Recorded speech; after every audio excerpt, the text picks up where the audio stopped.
There's all this talk about fluffing your pillows, but what about fluffing your sofa? To keep your sofa looking great, you have to maintain it.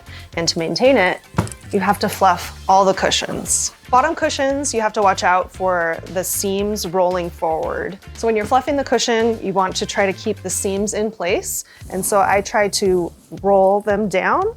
You can also flip them around, turn them upside down. This sofa has Velcro on the bottom, so I don't have that option. So I'm trying to roll it down and then also beat it into shape. For the back cushions, I want them to maintain their shape, but also I want the seams to be in the correct positions. So I'll often just flip the cushions the side that it's on periodically, but you also have to fluff it down. So I shake it from the bottom where the zipper is,